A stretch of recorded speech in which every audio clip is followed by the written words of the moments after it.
Oke, halo semuanya. Hobi servis di sini dan kali ini saya dapat servisan HP Poco X3 ya, X3 dengan keadaan habis terkena air dan dia datang dengan keadaan seperti ini.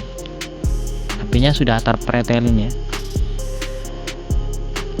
HP ini datang katanya sih habis diservis tapi nggak jadi karena ditaruh udah beberapa minggu nggak dikerjain, katanya seperti itu, dan dibawalah ke sini.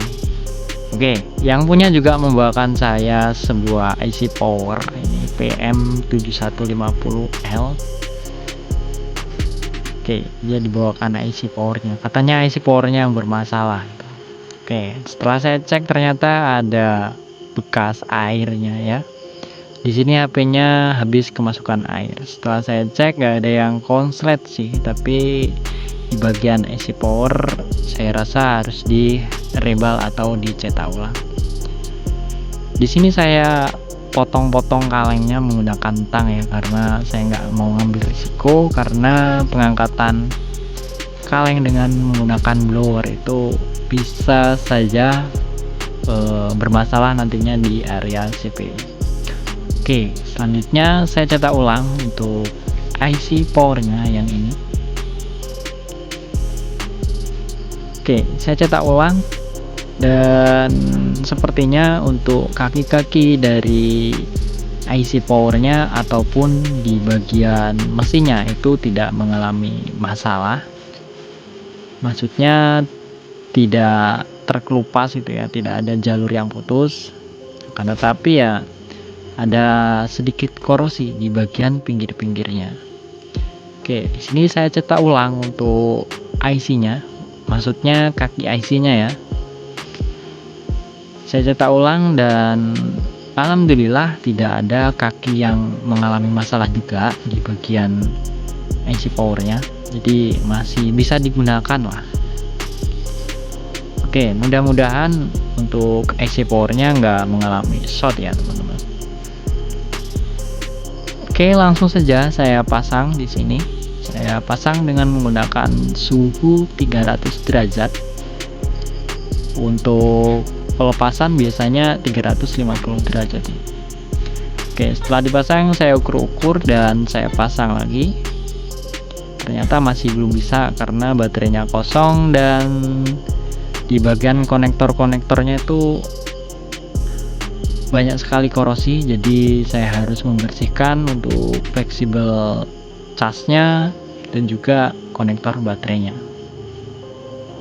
Di sini untuk konektor casnya juga mengalami masalah ya, karena banyak sekali korosi bekas kena air ya. Oke, setelah dirasa tegangan fibas atau tegangan cas masuk, kita akan tunggu sampai baterainya terisi. Dia harus 3 volt ya. Sambil menunggu, sambil dipantau ya. Oke, setelah masuk ya, dia ada notifikasi cas seperti ini dan saya hidupkan, ternyata masih bootloop teman-teman. Masih bootloop dan sempat saya reset ulang, ternyata nggak bisa ya. Setelah itu saya putuskan untuk angkat kaleng di bagian IC audio karena di situ ada jalur fibatnya yang mengalami masalah. Di sini bisa kalian lihat banyak sekali korosi ya di bagian IC ini yang kecil dan juga di IC audionya.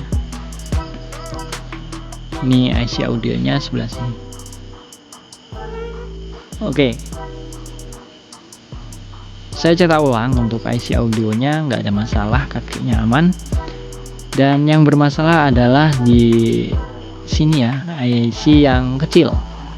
Dia ada satu jalur yang mengalami putus. Ini adalah jalur fibat. Ini untuk suplai IC audionya ya. Nggak tahu kalau IC ini bermasalah, bisa mengakibatkan HP-nya menjadi bootloop gitu. Oke, saya jumper ya, karena jumpernya agak lumayan susah ya, karena IC-nya itu sangat kecil sekali. Ini ada jalur yang mengalami putus, jadi saya harus jumper ya ini. Oke, proses penjamperan sudah selesai dan saya cek tidak ada yang konslet. Saya bersihkan dan saya pasang kembali ke mesinnya. HP-nya sudah bisa nyala. Karena tadi sempat saya reset ulang, jadi tampilannya menjadi seperti ini ya, harus di setting ulang. Dan nggak tahu nanti ini bakalan kekunci micro:LED apa enggak.